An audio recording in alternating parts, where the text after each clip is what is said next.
Olá, está no ar o programa Medicina em Destaque, mais uma vez aqui na TV Mar, trazendo para você convidados que possuem especialidades nas mais diversas na nossa tão querida ciência médica. Nós trazemos aqui pessoas que fazem, já digo tantas vezes, que fazem da sua vida um hino sagrado em defesa da saúde e em defesa da vida. Especialistas que vão além dos conhecimentos daquilo que é o rotineiro, né? Que é o prático, que eles adentram também na ciência. No de hoje nós vamos ter exatamente isso. A convidada é a doutora Renata Ferraz, otorrinolaringologista e também médica do sono. Doutora Renata, que alegria tê-la aqui no nosso programa Medicina em Destaque.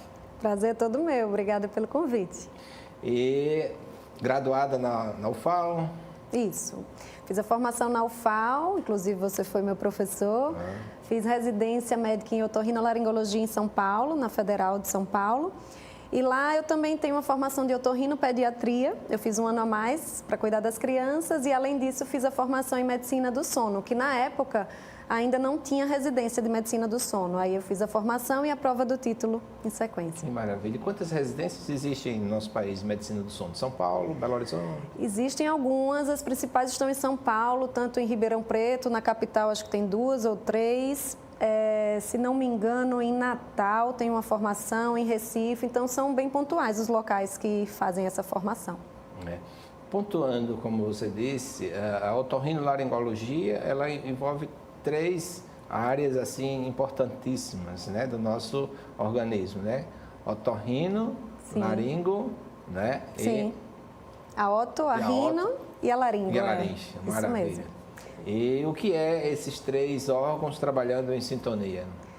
Eu sou suspeita para falar, né? Eu escolhi a otorrino justamente por isso, lida muito com os órgãos dos sentidos, né? Então, a audição, que é a oto, a rino, que é a parte do nariz, que envolve tanto a respiração quanto a questão do olfato, e a laringo, que é a voz, né, a própria deglutição e tudo que envolve a nossa garganta. Então, é um mundo de coisas aí para a gente olhar, além do labirinto, que faz parte da orelha interna. Então, essas questões de equilíbrio, tontura, também entram na nossa área. Das 3, qual a patologia mais frequente nos ambulatórios da otorrinolaringologia? A rinite é bem frequente. Respiração, a gente acaba respirando e nunca presta muita atenção nisso. E a respiração serve para tudo, uma respiração consciente. E aí, para essa respiração ocorrer de forma consciente e plena, para a gente conseguir falar aqui, por exemplo, a gente precisa coordenar essa respiração. E tudo começa pelo nariz. Então, problemas alérgicos, inflamatórios ou até mesmo obstrutivos do nariz são muito frequentes. E, inclusive, muitas pessoas nem percebem que tem, só percebe quando tem realmente um problema. O ambulatório de otorrino, assim, aumentou assustadoramente, principalmente na pandemia, no Covid, né? Verdade, nunca fomos tão requisitados. Não só nós otorrinos, mas principalmente por essa questão tanto das infecções virais mesmo, né, os resfriados e os sintomas dessa região relacionados à infecção do Covid, quanto as consequências relacionadas ao olfato. Então, realmente retomamos, inclusive, alguns tratamentos que a gente não fazia com tanta frequência e esses estudos aí retomaram para tentar ajudar as pessoas. A exemplo? Exemplo de tratamentos antigos que foram retomados. Na verdade, a perda parcial ou total do olfato já ocorria. Tem pessoas que nascem sem esse sentido, mas tem pessoas que isso ocorre após uma infecção viral, que não necessariamente precisa ser o Covid, um resfriado comum. Só que a porcentagem era tão pequena que não era tão valorizada essa queixa. E aí essa pessoa tinha que seguir a vida com as opções que tinham, mas sempre existiu as questões de treinamento olfativo, que são inalar alguns aromas específicos para voltar a estimular o nervo olfativo e inclusive o cérebro a identificar esses aromas. Porque tudo isso a gente vai identificando no decorrer da vida, a gente forma um arsenal de aromas ali no nosso cérebro para ser identificado e no dia a dia a gente acaba reconhecendo cada aroma, né? Bom ou ruim. Quando a gente perde, se a gente não estimular de alguma forma, é como se o cérebro esquecesse dessa informação e, a partir disso, atrofia, vamos dizer assim, essa informação. E aí a gente passa a não reconhecer bem. Então, tudo que é sentido, igual a audição, por exemplo. Uma pessoa que tem uma perda auditiva relativamente moderada, por exemplo, se ela não tem estímulo, que no caso poderia ser com o aparelho auditivo, para aumentar um pouquinho aí esse volume, para a pessoa que precisa de um volume maior para escutar, às vezes as células que não estão muito bem atrofiam mais rapidamente do que se elas receberem um estímulo sensitivo. No caso como sequelas da Covid, além do estímulo como tratamento, existia algum medicamento assim que poderia favorecer ou melhorar a qualidade do olfato? Existem. Não existe um protocolo fechado, amarrado, 100%, mas envolve corticoidoterapia oral, sempre sintomas de algo. Porque o que acontece no Covid? Além da parte mesmo de obstrução mecânica ali por conta de um resfriado, ocorre um acometimento do nervo. Tudo que acomete o nervo de forma inflamatória se beneficia de alguma forma do corticoide via oral, então, em geral, a gente acaba fazendo algumas outras medicações para tentar ajudar nessa parte, e o treinamento olfativo é o que mais a gente tem resposta. E é o que menos as pessoas fazem, porque é demorado e precisa ter uma certa disciplina para fazer todos os dias, de manhã e à noite, por algum período, e realmente melhora bastante. Ah, que bom. Vamos falar agora da medicina do sono, essa especialidade assim, que eu também tenho umas dúvidas, até pessoais, né? Plantão durante muito tempo e você não seguia o seu ciclo circadiano e terminei sofrendo bastante por conta disso. Hoje é proibido você tirar 48 horas de plantão, mas tirei bastantes plantões com essa carga horária. Vamos falar assim, a medicina do sono, quando é que começa essa especialidade?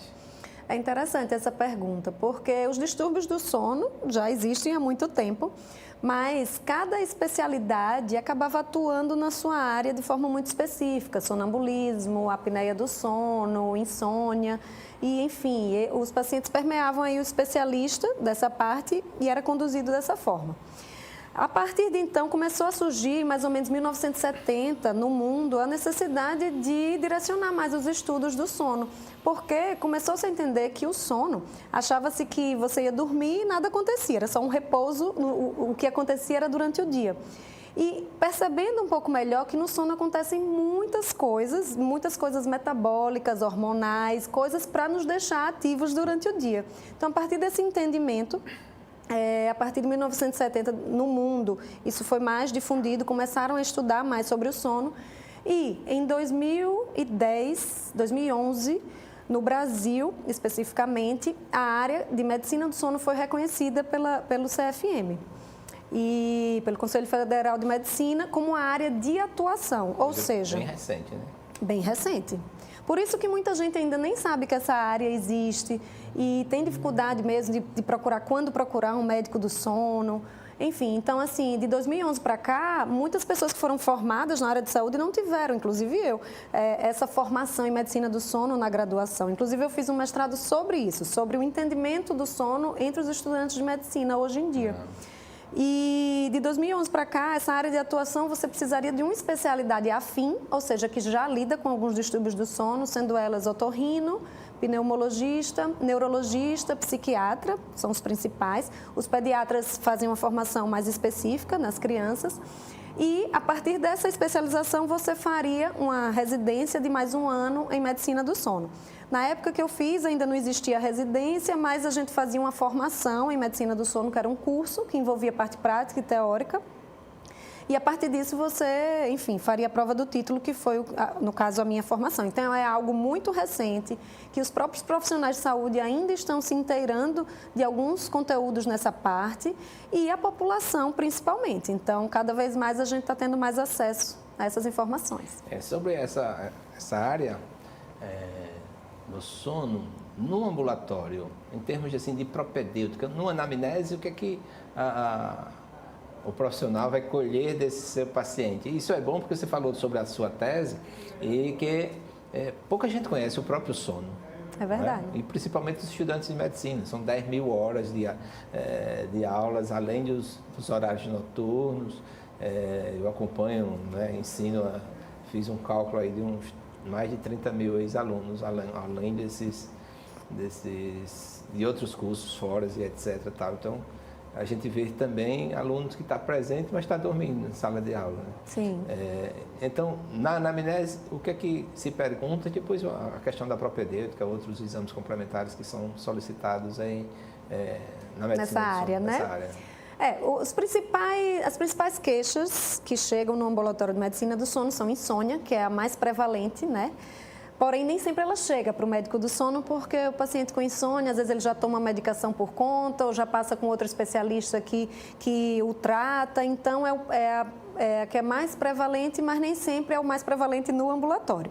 O que chega mais predominantemente é a apneia do sono. Então, pensando nesses dois pilares, e a partir de identificado o incômodo do paciente com o sono, a gente sempre tenta entender, por exemplo, um paciente que chega com insônia. E ele, não durmo de jeito nenhum. Então, a partir disso, eu vou tentando entender se isso ocorre toda noite, se a dificuldade é para iniciar, manter o sono, ou se acorda muito cedo, ou se há um desajuste de ritmo circadiano que dá a sensação de insônia, porque o ciclo de sono da pessoa não está encaixado no que é socialmente esperado para isso. A partir disso, é muito importante a gente perguntar sobre a rotina. Então, assim, que horas acorda, depois o que é que faz, come, faz exercício, que horas cada coisa ocorre, que horas vai deitar para dormir. Então, rotina, muitas pessoas acham ruim, né? A gente acha ruim em geral, mas para o sono ela é essencial. Porque nesse reloginho biológico do ciclo circadiano, o cérebro entende muito mais facilmente quando a gente dorme e acorda em horários parecidos. Então, isso ocorre de forma meio que automática. Se a gente, cada dia, tem uma rotina diferente, a chance de ter problemas com sono é maior. Então, pessoas que têm mais autonomia, pessoas pós-pandemia, principalmente, home office, pessoas aposentadas que perdem de alguma forma a sua rotina, acabam tendo mais chance de ter problemas com sono. Então, no geral, a anamnese envolve a queixa, o entendimento melhor dela. Eu sempre acrescento questões respiratórias, se a pessoa respira bem, se tem refluxo, que pode contribuir para queixas principalmente de apneia. E essa questão da rotina. A partir disso, a gente faz um exame físico e tenta identificar que fatores, independente dos exames, a gente já pode atuar. Porque na rotina eu já posso identificar algumas questões, já posso levar isso para o paciente e ele já sair dali com alguma recomendação, não necessariamente de receita, de prescrição médica, né? Dentro da fisiologia do sono, assim, você falou que durante o sono você faz muitas coisas, muitas atividades, inclusive também o nosso organismo tem respostas endócrinas, né, e assim por diante. Assim, dentro da fisiologia, o normal, né, como é que acontece o sono e o normal em carga em termos de horas para você dormir? É interessante essa pergunta, porque as 8 horas de sono permeiam aí nessa informação. Então, tem até pessoas que não têm problemas com sono, mas que não dormem 8 horas e acham que isso é um problema. Então, na verdade, os estudos mostram que a maioria das pessoas precisam de mais ou menos 8 horas de sono para se sentir recuperado no outro dia. Isso pode variar com o passar dos anos. Tem diminuído um pouquinho essa necessidade e isso muda com a idade, isso muda com o gênero, isso muda com várias influências, inclusive com o ciclo circadiano. Tem pessoas mais matutinas que acordam cedo e dormem cedo, tem outras que naturalmente acordam mais tarde ou acordariam mais tarde, dormem mais tarde, então tudo isso pode influenciar. Em termos de horas, entre 7 a 8 horas, podendo variar com a idade. Mas a fisiologia, para a maioria das pessoas, ocorre quando a gente acorda, há um pico no hormônio, que é o cortisol, que é o hormônio que nos deixa ativos, sob vigília, para atuar durante o dia. Final de tarde, há o pico da melatonina, que é o hormônio relacionado ao sono. Lembrando que a secreção desses hormônios depende de vários fatores, mas o principal deles é a luz. Então, a presença ou ausência de luz captada pelo olho, que envia essa informação para o cérebro, identifica a hora que a gente deve estar acordado ou dormindo. Então, isso é uma informação dos primórdios, da antiguidade, onde as pessoas dormiam sem luz natural e acordavam com a luz natural. Isso, a gente mudou e evoluiu bastante, mas o nosso organismo continua funcionando dessa forma. Então, quanto mais estímulo luminoso a gente tem, que é o caso, né, durante a noite, a gente dorme pior. E quanto menos estímulo luminoso durante o dia, ficar em ambientes fechados muitas horas durante o dia, a gente recebe menos essa informação. Então, a nossa vida cotidiana por si só já atrapalha um pouco o nosso sono natural.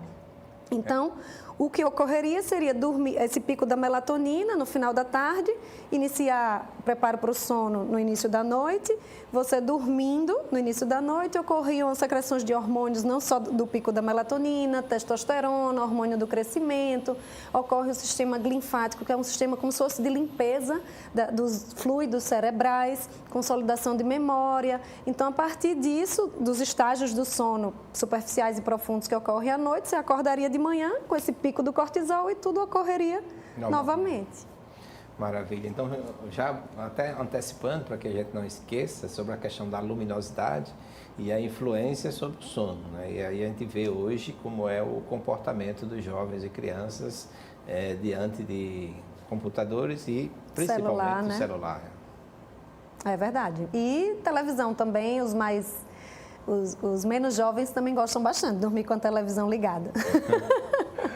Isso vai ter uma consequência futura, né? Tem, não é, em geral, a influência sobre o sono, ela não é difícil ser uma influência única, então é sempre um padrão que envolve várias coisas. Então é a mesma pessoa que toma um cafezinho e sempre dormiu bem. Eu digo, mas você está me procurando aqui é porque quer melhorar. Então, assim, são vários fatores que podem atuar sobre o sono e, às vezes, a gente modificar um deles não vai alterar tudo. A gente precisa mudar ou olhar para tudo que pode estar contribuindo positivo ou negativamente para aquilo. Então, a luz, de forma geral, contribui negativamente para o sono. Vai reduzir a produção de melatonina porque o cérebro vai entender que ainda não é hora de dormir.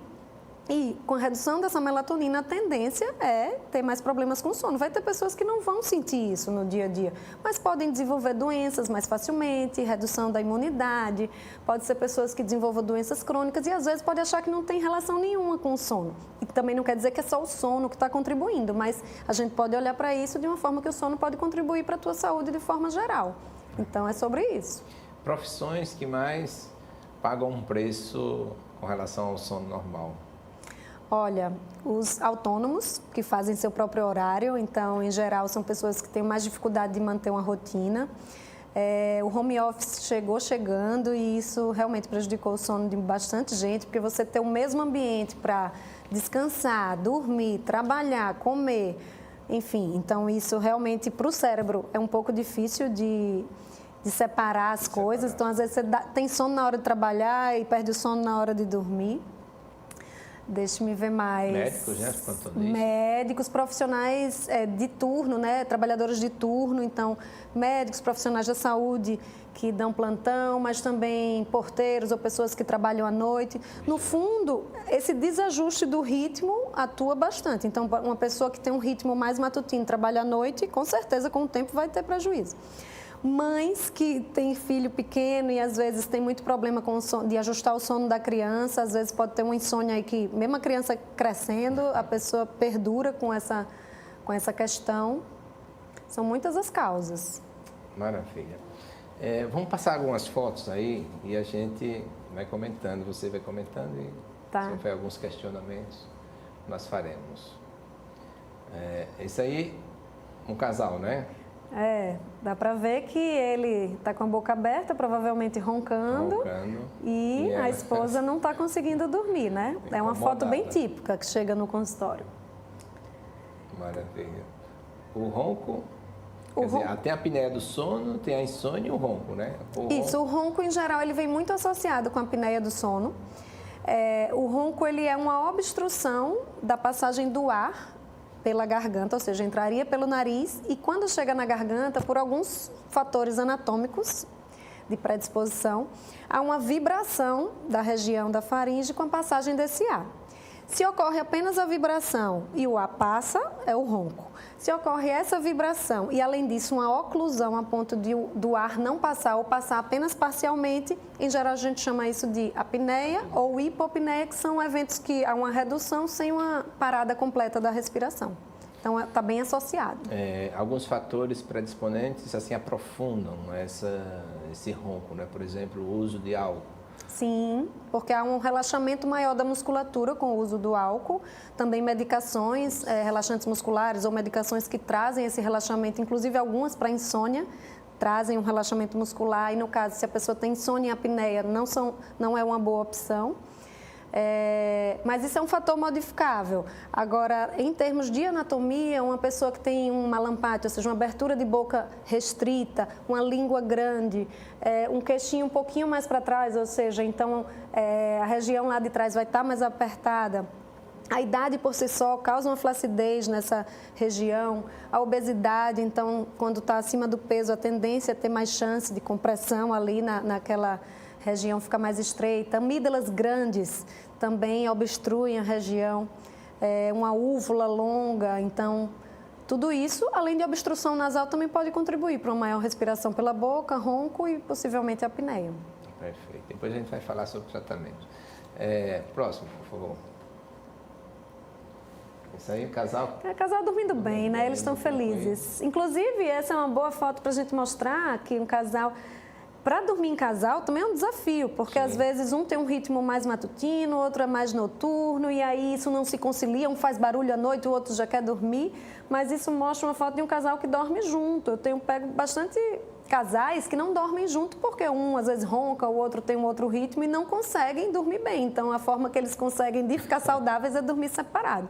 Então, a gente atua também juntando os casais. Eu acho que tem uma foto que mostra isso, né? Deixa eu ver. Olha aí, tipo tchau. Isso, Até isso amanhã. aí, tchau. Passe bem. Vamos cada um dormir no seu quarto, amanhã a gente se vê. É bem isso. Não é raro isso, não? Não, a gente chama o divórcio do sono, né?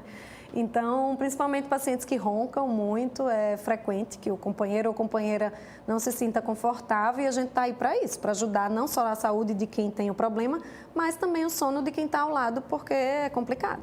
Tem um casal que foram contemporâneos meus, médicos são médicos, lá da UFAL, ele passou 20 anos ele roncando mesmo, até que ela teve a ideia do CPAP, né?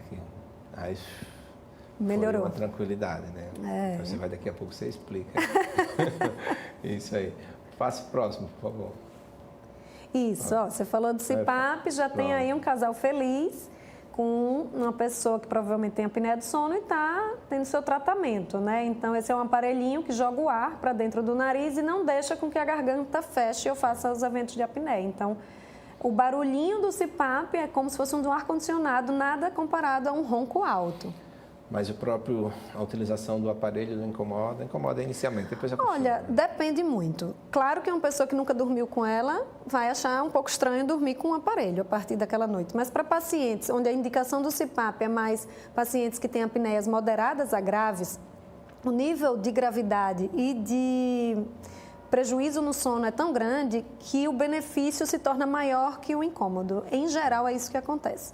Então, assim, realmente é diferente, tem toda uma logística, botar máscara, posição, então você passa a ter que ter outros cuidados, mas quando a pessoa passa a dormir melhor, aprofundar melhor o sono e no outro dia se sentir bem, isso por si só a pessoa já vai se adaptando e se acostuma. Que caminhos para colocar um CPAP? Eu vejo alguns telespectadores estão assistindo agora e estão vendo e dizem, poxa, meu marido você ronca que só e vice-versa, etc. Que caminhos? Procura o médico do sono, a médica do sono, né? E só eles que colocam, porque às vezes pode ter algum curioso ou curiosa que queira fazer isso e você tem que fazer ajustes, né? O ideal é passar sim numa avaliação, idealmente com o médico do sono, mas caso não seja o médico do sono, a gente precisa primeiro fazer o diagnóstico.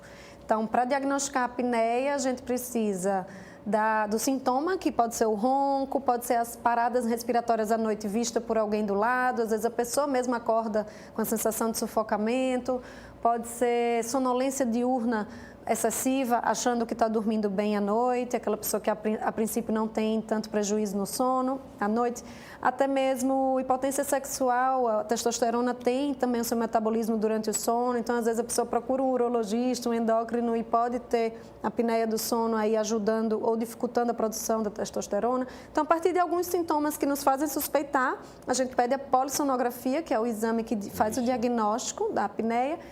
Fazendo o diagnóstico, avaliando a anatomia de cada um é de um jeito, então a gente vê, em casos moderados a graves em geral, o CPAP é a melhor opção. Então, existem outros especialistas, cardiologista, por exemplo, que acaba tendo muito paciente com necessidade de CPAP, mas O ideal é ter esse entendimento de quando indicar e como acompanhar. O fisioterapeuta está muito junto com a gente da medicina do sono também nesse acompanhamento, porque é um aparelho respiratório, né? Então, a gente precisa muito deles.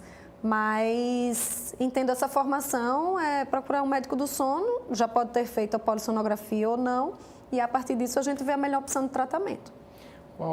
Acho que tem uma foto aí de uma polissonografia. Quanto tempo? Você tem que dormir lá no... Tem algumas opções de polissonografia. Temos 4 tipos de polissonografia hoje em dia. Tem uma foto aí, Max.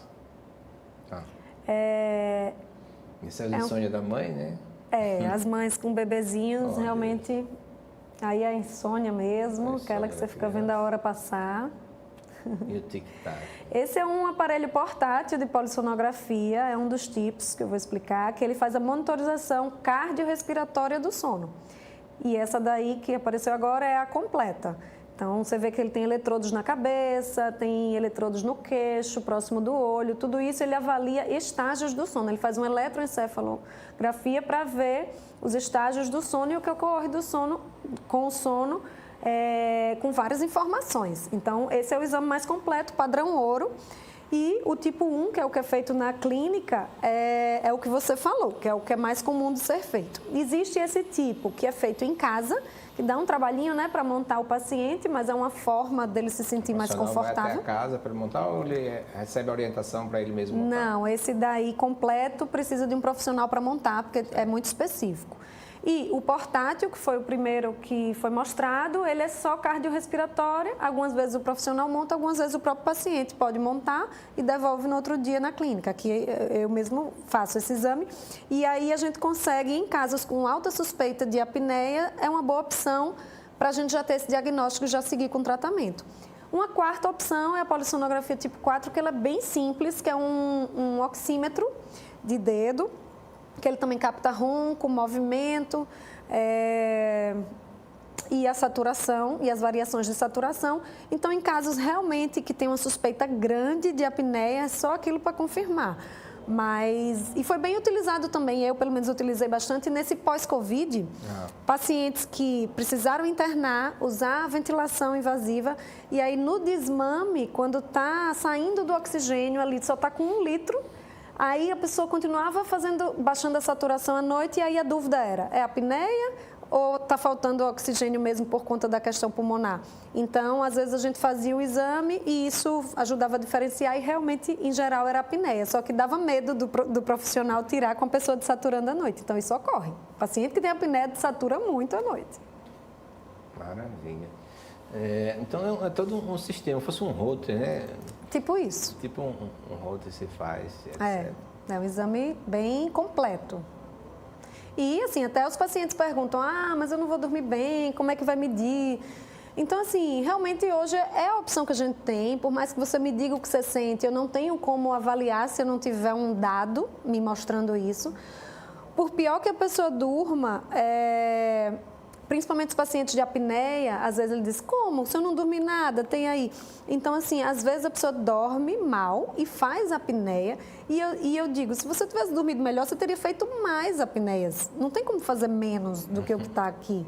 Então, assim, em geral, ele pode subestimar os dados, mas superestimar não é real. Então, a partir disso, a gente consegue, na maioria dos casos, dar o diagnóstico. Na polissonografia, você capta também alguns pesadelos, alguns sonhos, assim, muita movimentação do paciente? De onde nascem os sonhos e esses pesadelos? Assim? É interessante, porque os sonhos e pesadelos é algo tão subjetivo que quem vive ele mesmo é quem está dormindo, né? A gente não tem um método que identifique o sonho ou o pesadelo. Mas a gente sabe que eles ocorrem no sono REM, que é o sono mais profundo, onde ocorre uma praticamente paralisia da musculatura, é aquele sono que a gente está totalmente imóvel, que é difícil de ser acordado nesse estágio. Os olhos movimentam-se rapidamente, por isso esse nome REM, que é de movimento rápido dos olhos em inglês. E é um momento de maior atividade cerebral durante o sono, tão grande, quase igual a quando a gente está acordado. Então, ele é um sono que a gente chama paradoxal. Ao mesmo tempo que você está bem profundo e quase sem se mexer, seu cérebro está na atividade bombando ali, quase como se estivesse acordado, e aquilo gera sonhos. Aquilo também, de alguma forma, está gerando conteúdo para a tua mente atuar nos sonhos, sentir, correr, virar, e até os olhos seguem um pouco essa sensação. Tanto é que a gente acorda como se tivesse vivido aquilo, muitas vezes, né? Então, é bem real. Então, pensando que o sonho ocorre no sono REM, uma pessoa que dorme pouco, ela faz menos sono REM, até porque esse sono ele ocorre mais na segunda metade da noite e ele é também mais duradouro nesse período. Então, quem dorme poucas horas faz menos sono REM. E uma pessoa que dorme mal, então quem faz apneia, ela acaba superficializando o sono, ou seja, a pessoa dorme, relaxa. Quando relaxa, para de respirar, aí o cérebro dá uma cutucada, acorda para voltar a respirar. Quando volta a respirar, o coração, o pulmão, está tudo ali tentando compensar a parada. Aí a pessoa retoma, aí relaxa de novo, parou de novo. Isso ocorre várias vezes durante a noite e acaba que a pessoa não aprofunda muito bem o sono e por isso que dá sonolência no outro dia. Às vezes até aumentando o risco de acidente, de dormir num carro, num trabalho, numa situação mais complexa. Então, assim, os estudos que envolvem sonhos, em geral, envolvem a percepção do paciente, então depende um pouco dessa informação do paciente, mas em geral a polissonografia identificaria o sono REM, o estágio do sono e o que ocorre nesse estágio durante essa noite de sono. Então, são informações complementares. Maravilha. Em termos de orientação, de higiene do sono, né? Eu quero dormir bem. Isso até me inquieta também, que eu não durmo, eu durmo, por exemplo, 3, 4 horas por dia, mas eu tenho que fazer a siesta. Quando eu faço a siesta, ou seja, almoço e tiro aquele soninho, 15 minutos, eu entro em alfa, vou menu, 15 minutos, deu nada, eu acordo. Certo. Pronto, à noite estou tranquilo. Tá? Então, é um caso a ser estudado. Vamos estudar esse caso. Preciso organizar mais, dormir mais, até porque não tem... para que estar tanto tempo acordado assim, né? Muitas atividades, reduz as atividades. Como você era plantonista, trabalha aqui, ali, acolá, você precisava desse tempo. Mas agora, já as atividades estão mais suaves. A higiene do sono, ela envolve orientações de forma geral, que envolve até um pouco do que a gente já conversou aqui, do que pode beneficiar ou prejudicar o sono, e o entendimento de como você funciona. Então, por exemplo, se você é uma pessoa mais noturna, aquela que se decorda, vai dormir tarde e no outro dia gostaria de acordar tarde, essas pessoas, se elas precisam acordar cedo, se elas não tiverem uma disciplina de tentar diminuir o estímulo à noite e ter essa disciplina de acordar cedo de manhã, ela realmente vai ser uma pessoa que vai ter insônia, não tem outro caminho. Então, a princípio, quando a gente fala de higiene do sono, são mudanças na rotina, de forma geral, que podem ajudar a induzir o sono. Então, uma delas envolve ritmo circadiano. Então, como a gente falou, rotina do dia ajuda à noite. Então, uma pessoa que, em geral, não tem horários e não come bem, ela, em geral, é uma pessoa que tende a ter problemas com sono também. Então, dormir e acordar em horários regulares é uma orientação que a gente dá e que ajuda bastante na maioria das pessoas. Evitar estímulos durante a noite, ou seja, teoricamente, como a gente falou, vai baixando a luz, o sol vai embora e, teoricamente, a gente já teria que estar começando a se preparar de alguma forma para o sono. Isso envolveria diminuir estímulos, como exercício físico, se possível, fazer mais cedo. Evitar alimentos ou bebidas estimulantes que contenham cafeína ou... Além disso, evitar a iluminação, muita iluminação, então reduzir, botar luz mais amarela, uma luz que dê menos estímulo, evitar celular, computador na cama. A cor da luz também influencia? Influencia. Então, por exemplo, a luz de LED, ele é um conjunto de feixes de luz e a feixe de luz azul é a que realmente inibe mais a melatonina. Então, os feixes de luz amarela, em geral, se elas forem uma luz mais baixa, diminuiria menos, o estímulo seria menor. Então, o feixe de luz azul é o que mais a gente orienta que evite. E o LED tem bastante dele. Interessante. Realmente, organizar o quarto para ser um ambiente relaxante, a gente acha que não influencia.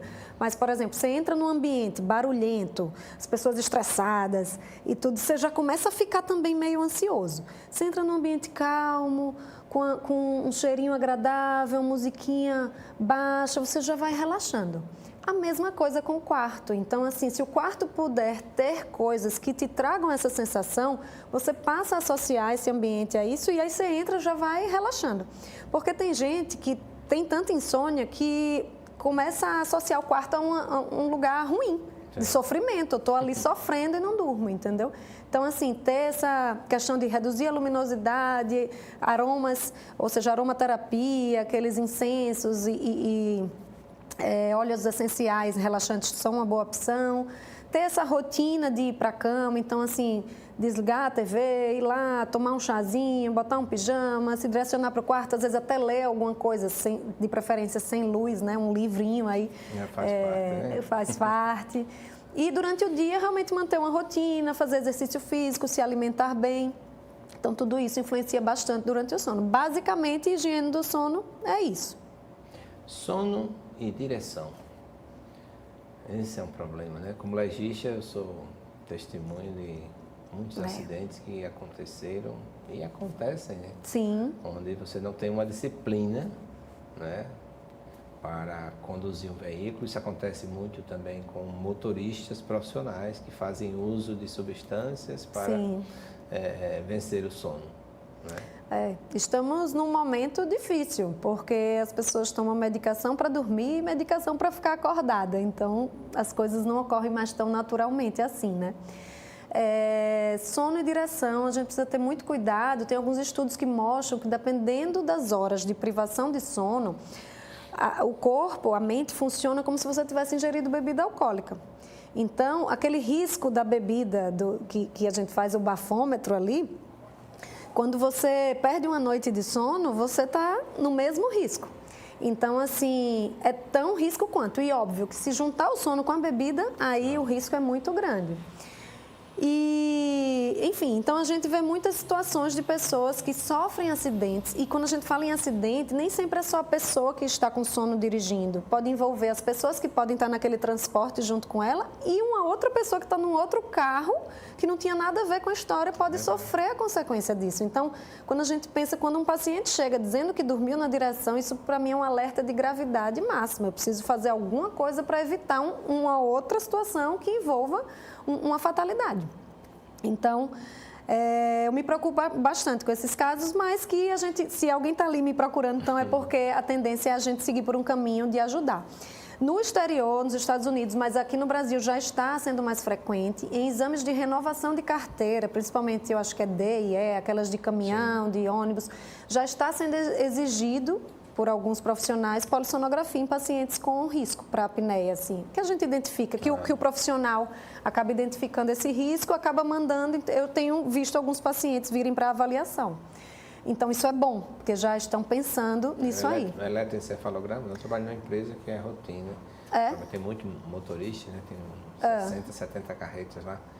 E pede todo o eletroencefalo. O eletroencefalograma, né? Pronto, porque, às vezes, então você tem uma propensão, uma possibilidade de ter uma crise convulsiva. Sim, sim. E aí, pronto, então é como se fosse isso, só que acrescentou a avaliação da apneia do sono. Um eletroencefalo com avaliação cardiorrespiratória é a polissono, ou uma polissono portátil cardiorrespiratória com avaliação de um médico dando um laudo, se for o caso, ou encaminhando para o tratamento. Às vezes tem paciente que não consegue renovar a carteira. E acidentes de trabalho também, né? Dependendo se a pessoa trabalha com máquinas, com coisas, se tiver também ali com privação de sono, a tendência de ocorrer um acidente é bem maior. Então, realmente precisa ter bastante cuidado. Isso chama também muita atenção na atividade médica, né? O plantonista. Muitas vezes ele está ali com um nível de sono profundo, lutando, e chega um paciente e às vezes ele quer fazer, está habilitado, mas pode ter o erro, a chance do erro é maior, a gente fica cansado, perde a atenção, memória, a rapidez, agilidade na condução, então tudo fica mais lento, você não está no seu melhor ali para fazer algo, por você muito menos e muito menos por ninguém, então é difícil. Muitas especialidades por cirurgião plástico, alguém que faz as cirurgias bem delicadas, né? Detalhadas, né? São orientados até nem ter relações sexuais, né? Na véspera da cirurgia para manter aquele tempo. Cirurgias que demoram 8, 10, 12 horas, né? Sim, questões sim. de transplante, essas coisas. Então, você tem que estar ali vigil, né? O tempo todo para evitar um deslize ou qualquer um... Até mesmo, você falou disso da relação sexual, também bebida alcoólica. Na noite anterior também deixa um pouquinho tremendo a mão no dia seguinte. Eu também sou cirurgiã, então tem medidas que são interessantes, que contribuem. Cafeína de manhã, se toma muito, pode também dar um tremorzinho essencial, que na hora do procedimento que você vê que interfere. No dia a dia não, mas para procedimentos delicados é interessante ter todo esse entendimento, essa rotina. Então, sono você tem que adequar, ter rotina, qualidade de vida, né? Do jeito que você faz a sua rotina no dia a dia, vou caminhar tanto, vou trabalhar tanto, etc. Escolha incluir o sono. É porque, às vezes, as pessoas acham que está desvinculada a rotina do dia, do sono da noite, e a gente esquece também que a nossa mente, ela funciona sob estímulos luminosos ou coisas que a gente faz durante o dia. Então, assim, diferente do computador que a gente baixa lá e desliga, a cabeça não desliga necessariamente quando a gente quer. Então, vão ter pessoas que até desligam mais fácil, mas vão ter outras que precisam de todo um processo de desaceleração daquele dia e da mente, né? Ou seja, diminuir estímulos e ir aquietando. Tem gente que é mais ansioso, então precisa realmente desacelerar mais cedo, começar a não levar problemas para a cama, tipo assim, levar preocupações do dia seguinte, porque senão você só fica dormindo pensando naquilo. Ou seja, você trabalhou de dia e vai trabalhar de noite, mas não conseguiu descansar. Então, a tendência é a gente realmente tentar adequar melhor o dia de forma mais saudável possível, entendendo como cada um funciona, por isso que é tão específica. A gente dá orientações gerais, mas dentro de uma lista de higiene do sono, eu vou entender a sua rotina e vou enfatizar alguns pontos que eu vou dizer, olha, eu acho que você poderia ir por esse caminho, fazer isso, vamos tentar. Eu sozinha, como médica do sono, não faço ninguém dormir, mas se o paciente está ali aberto a melhorar realmente, a gente pode ir acordando algumas questões e ir seguindo junto. E a tendência é melhorar. Mas eu sozinha realmente não consigo fazer milagre ainda. E nesse desligar, né? Como fazer que ter um sono de criança, né? A criança está bem, dorme ali onde está, né? E tem pessoas adultas que ainda têm esse hábito, né? Isso é bom. Olha, as crianças têm piorado um pouco a qualidade do sono, viu? A gente vai evoluindo e as crianças também, com tantos estímulos, e também crianças sofrem muita influência ambiental da casa, né? Então, dependendo de como está ali os pais, da rotina, das coisas, acabam sofrendo bastante influência, as crianças estão mais ansiosas, passaram aí pela pandemia, então, assim, realmente mudou um pouco. Mas, com certeza, uma criança que dorme bem é invejável, né? A gente vê aquele sono ali profundo. Em geral, as crianças, elas fazem mais mesmo sono profundo. Em geral, dormem mais horas, fazem mais sono REM, porque elas estão nesse momento de crescimento, desenvolvimento cerebral. Então, elas precisam mais desse sono profundo. E, com o passar do tempo, quando a gente olha mesmo para essas crianças, a intenção é a gente adequar, até para as crianças mesmo, a rotina de higiene do sono, e lembrar que o adulto precisa também. Então, é todo um processo que você vai realmente desacelerando. Não tem um método de desligar, além de algumas medicações, né? Que, inclusive, não sei se você viu reportagens recentes, inclusive sobre o Zolpidem, que é uma dessas medicações que atuam desligando o cérebro. Para algumas pessoas funcionam, mas para outras trazem problemas, porque você saiu do acordado para o dormindo e aí, nesse meio tempo, você pode ter alucinação, sonambulismo e sonhos vívidos, e aí tem gente que não desliga tão fácil assim. Então, assim, é todo um processo. O organismo, ele tem essa forma de funcionar. Então, a gente precisa respeitar também um pouquinho isso e não querer só atuar com rapidez, agilidade, medicação. Pode atuar e muitas vezes a pessoa precisa da medicação, mas a gente não pode esquecer de olhar o que está por trás. Porque senão eu não vou conseguir tirar nunca essa pessoa da medicação. Então, a intenção é dar substrato para ela mesmo, mais para frente, conseguir fazer as coisas sem necessariamente a medicação ou com o mínimo possível. Você falou, e é uma coisa assim que eu não pude acompanhar especialidades com relação à pediatria. Eu posso dizer, como legista, uma das coisas que me faz sofrer, na verdade, quando você faz uma perícia numa criança, etc., para um acidente fatal, uma violência doméstica, alguma coisa assim. Mas seria bom que você trabalhasse mais aqui nesse programa que tem esse propósito, tem mães que nos acompanham, sobre o respeito ao sono da criança, né? Porque muitas vezes você está em casa e, de repente, chega visitas, bota o som, começa a bebedeira e a criança fica ali junta, né, passando por todo esse momento que não é o momento dele, né? Ele fica desambientado e sem ter direito ao seu sono, né? É verdade.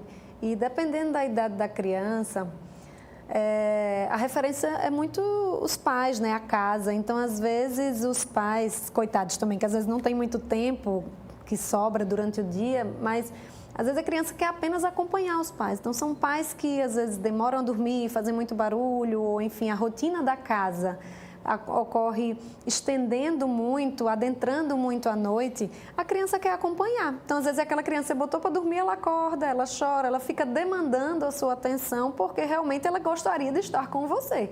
E se você não está ali dormindo ou não foi dormir, então o ideal é realmente, às vezes não é fácil, né? Porque nem sempre o tempo consegue adequar isso nas 24 horas, mas é lembrar que a criança, principalmente, ela precisa de uma rotina maior ainda. E ela sofre muito mais as influências de mudanças. Então, às vezes, uma criança... E criança está em mudança toda hora, de alimentação, de quarto, dorme num berço, depois dorme numa cama, daqui a pouco... Então, a todo momento é uma novidade. E aí, precisa entender que, às vezes, a criança responde, às vezes, com um prejuízo do sono e não entende por que está acontecendo. Então, assim, mais ainda do que no adulto, a criança, as questões comportamentais e familiares influenciam muito. E elas são muito sensíveis a mudanças.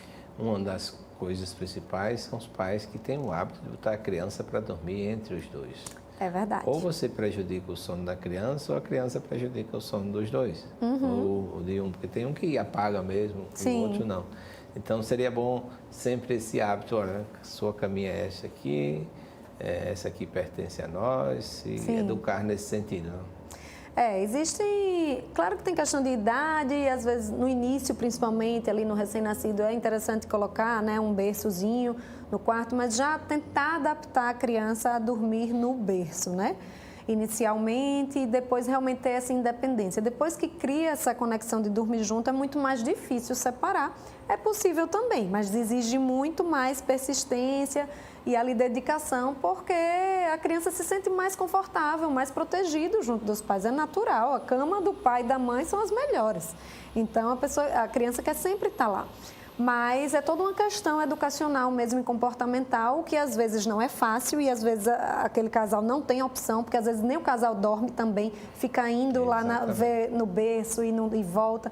Então também, assim, a gente sabe o que é ideal e tem o que dá para fazer. Tem coisa que eu oriento e que naquele contexto a pessoa não consegue botar em prática, tudo bem, mas aí você também já tem noção de que aquilo está prejudicando de alguma forma. Não precisa também sofrer por isso, mas sabe que enquanto estiver assim, infelizmente não vai ocorrer da melhor forma. Mas cada caso é um caso mesmo. E é um período difícil. Ainda tem uma TV dentro do quarto, né? Pronto, aí desregula tudo. Muito bem. Quantos profissionais hoje? Vocês têm associação de médicos? Temos. Tem a Associação Brasileira, inclusive vai ocorrer agora o congresso. Esse ano, infelizmente, eu não vou, mas em geral eu estou sempre lá. Eu faço parte da Regional Alagoas, eu sou vice-presidente. Tem a Lívia de Itaí, que é neuro, que é a presidente. Sei.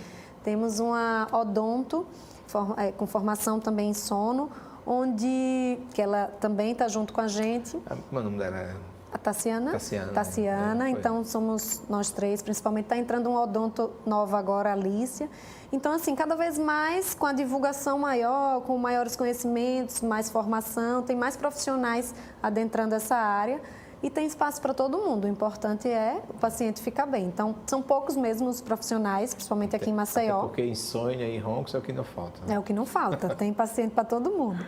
E tem poucos profissionais. Mas a intenção é justamente essa, a gente trazer informações e você, por exemplo, se tiver um paciente que ronca enfim, dentro disso que eu falei aqui, você achar que ele tem indicação de apneia, de fazer polissonografia, você pode pedir a polissonografia e manda para o médico do sono, ele já vai orientado, já vai pronto, ou você já dá algumas orientações de higiene do sono. Então, assim, tem coisas que o médico generalista pode fazer e o profissional de saúde, de forma geral, pode orientar, porque qualquer área vai se beneficiar de um paciente que dorme bem.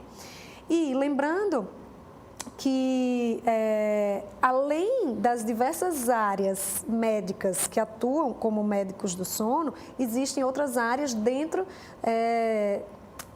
áreas da saúde que atuam nisso. Então, assim, eu falei da odonto, né, do sono. Em geral, atua mais das questões de apneia do sono, como um aparelhinho. Eu não sei se eu trouxe uma foto aí, mas um aparelhinho que bota na boca e que traz um pouquinho mais o queixo para frente e aumenta mais o espaço lá atrás na garganta para evitar o ronco. Fisioterapeuta atua muito nessa questão de adaptação de aparelhos respiratórios. Tem fonoaudiólogos que trabalham a questão muscular da garganta, também ajudando a evitar ou tratando a apneia. Existe também, atualmente, no último congresso, entrou também nutricionistas do sono, da parte de crononutrição, então tem todo um estudo aí dessa parte. Interessante. Educadores físicos, então assim, é um mundo. Congresso é a coisa mais linda, eu amo. Tem pessoas que têm o hábito de almoçar quando vai dormir, né? Não, é confuso. É um feijão com arroz, carne. Isso, e à noite come, ou às vezes trabalha o dia inteiro, vai chegar, vai só comer à noite, e aí vai querer dormir, e aí realmente dorme mal, aumenta refluxo, enfim, bagunça tudo. Então, assim, tem várias áreas da saúde que também podem atuar ou já atuam na área do sono. Então, nós somos realmente multiprofissionais e multiespecialidade, porque o sono é para todo mundo, não é direcionado para uma área específica. Doutora Renata, o serviço público acompanha? Existe alguma referência? Acompanha, estamos lá. Onde é que é o centro de referência de serviço público? Hoje, aqui no estado, o lugar onde tem médicos do sono pelo SUS é o Hospital Universitário, o qual eu estou lá também. Tem uma outra médica do sono. A Lívia está lá, atualmente acho que está mais como professora, mas também é médica do sono e está por lá. É feito polissonografia pelo SUS também lá. Precisa, óbvio, de um encaminhamento, né, de um especialista, direcionando aí a queixa ou a solicitação do exame. Então, sim, hoje temos sim. Inclusive, como eu falei no início em relação à questão do estudo ali dos estudantes que eu fiz em relação ao mestrado, os estudantes lá da universidade, eles têm acesso a esse ambulatório. Oi? Tem liga já de estudante? Não tem liga ainda, não somos ainda grandes para isso, mas a gente entra muito nas ligas de neurologia, de otorrino, às vezes com uma aula específica, então a gente está atuando nessa parte. Mas eles, dentro da clínica médica, eles rodam no nosso ambulatório e também tem um exame de polissonografia, alguns deles eu acabo apresentando ali o setor, explicando algumas coisas. Então, hoje em dia temos sim essa opção. Vamos falar sobre o estudante de medicina e seus hábitos, né? Vamos. Porque incomoda tanto a gente com a qualidade de professor. Essa semana eu fui chamado com urgência, uma aluna com os pais, etc. Teve que voltar para o estado. Eles vivem nesse...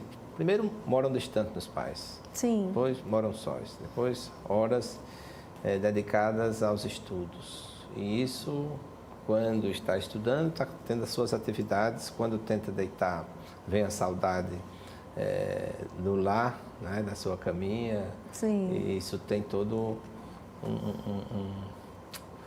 um desencadeamento não tão agradável, né, que evolui também com depressões e etc. E tal, Sim. né?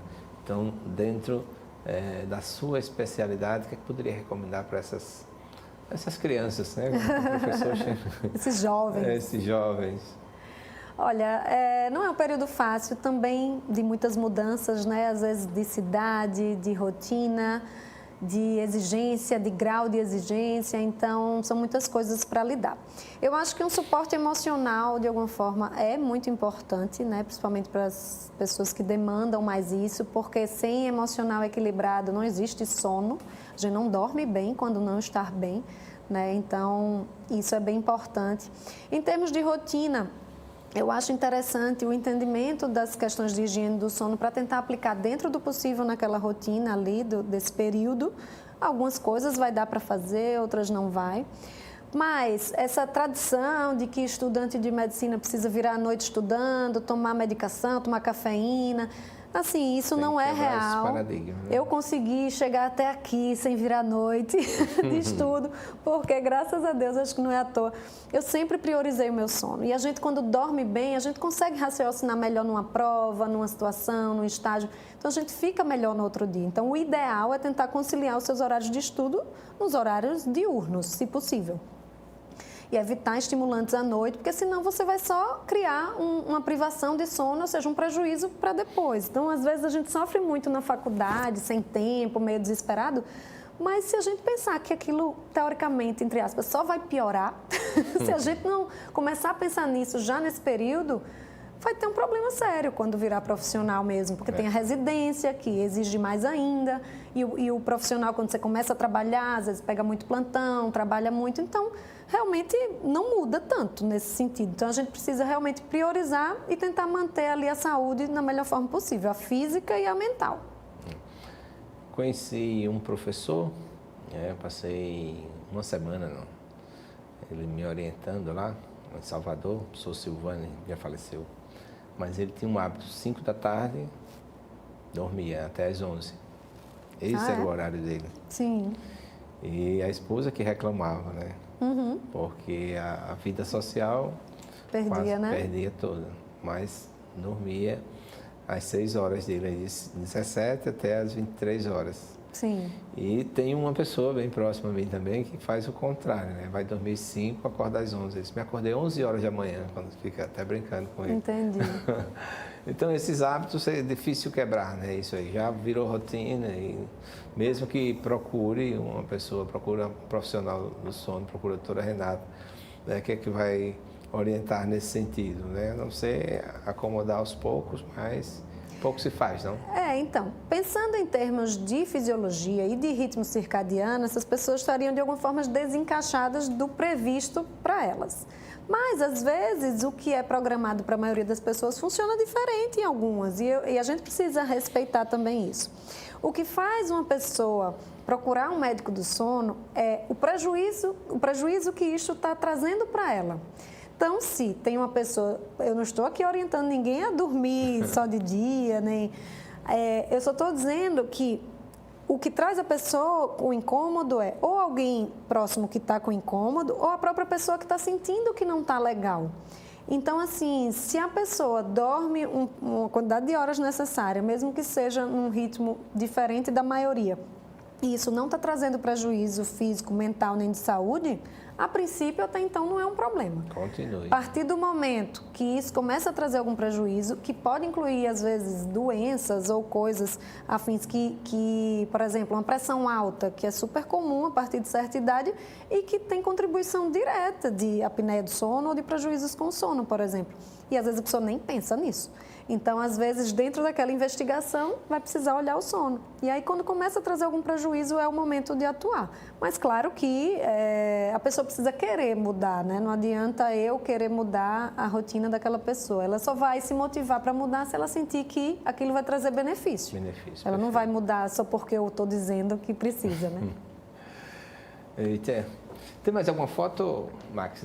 Não tem mais fotos, assim, a gente... Não tem foto, mas eu queria até falar... Tem uma aí, essa é do ciclo. Isso, foi ótimo, porque esse ciclo aí é o reloginho da gente, né, que acorda, teoricamente às 6 da manhã, a melatonina para de ser produzida, o cortisol aumenta, aí meio-dia. Isso tudo, os sistemas são regulados também por essas secreções de hormônios e neurotransmissores, onde, por exemplo, o intestino e o sistema urinário funcionam menos à noite do que de dia. Então, há toda uma regulação para deixar alguns sistemas funcionantes ou menos funcionantes, dependendo da necessidade do organismo. Então, isso tudo é muito orquestrado e um sono ou um ritmo circadiano organizado, ele vai te ajudar também nessa organização.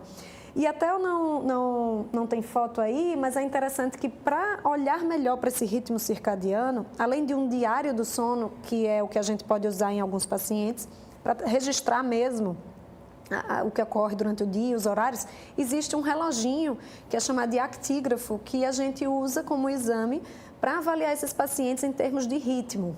Então, a gente falou da polissonografia, que eu coloco vários canais naquele paciente, no mínimo 7, às vezes mais de 12 canais num paciente para avaliar tudo isso numa noite só.